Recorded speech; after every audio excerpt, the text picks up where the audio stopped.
There are three things local business owners say on cold calls that used to completely derail me. And the worst part, two of them sound like they're being nice. Today, I'm going to tell you exactly what they mean and word for word what to say back. Early on, I called a roofing company. Guy picked up. He seemed interested and asked me a few questions. And then he said it. Yeah, just send me some information and I'll take a look. So I did what any rookie would do. I hung up and I spent the next 20 minutes putting together a nice email, wrote up the offer, attached a PDF, and hit send, and never heard from him again. I did that probably 40 or 50 times before I figured out what send me information actually means. It doesn't mean that they want information. It means they want to get off the phone without saying no.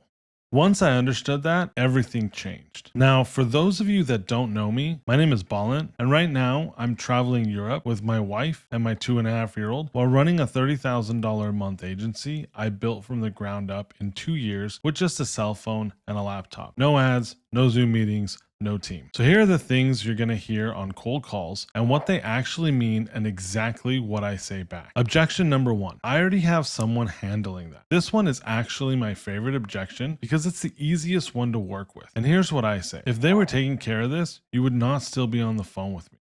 And then I ask questions to build pain. Who is it that's handling it? What are they actually doing for you? And how long have they been helping you with this? And I just let them talk because what comes out next is almost always the real story. They've been paying someone for 6 months, their review count hasn't moved, or their rankings haven't changed, or they signed up for something and never heard from them again, or they really don't even know what the person is doing. That's your opening. Figure out how much they've wasted. Now you have the ammo to continue and let their answers do the work for you. By the time they're done explaining, they've basically told you why it isn't working. All you have to do is show them you're different. Now, I don't do contracts, so I also let them know here, look, this is month to month, which means I also have skin in the game. In order for you to continue paying me, I'm gonna have to perform. Plus, I want you to pay me because it's working and not because of some piece of paper. Objection number 2, send me some information. Here's what I say. I don't send emails, and let's be honest, you and I both know you're not gonna read it. It's gonna get lost and we're never gonna talk again.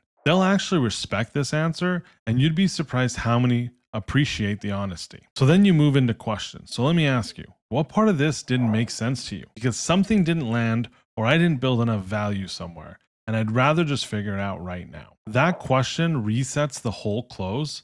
It gives you a second shot and shows them you're not like every other person who just fires off a PDF and disappears. Most of the time, they'll actually tell you what the real hesitation is, and now you can handle it. Objection 3, let me think about it. Now here's what I say. Think about what though? You already told me that ranking higher on Google and getting more reviews would bring in more calls. You said that, not me. So what is it you actually have to think about? What's the real reason you don't want to move forward right now? And I wait because that question cuts right through the smoke. They've already agreed the problem is real. They've already agreed that the outcome is something they want. So let me think about it doesn't hold up anymore. And they know it. Whatever comes out next is the truth, and that's what you actually work with. Here's the thing about objections. Most people hear them and think the deal is dead. It's not. An objection is just a question they haven't figured out how to ask yet. Your job is to find out what that question actually is. I've been doing this for 21 years, and I built a $30,000 a month agency with nothing but a phone, and I promise the calls that almost fall apart were some of the easiest closes.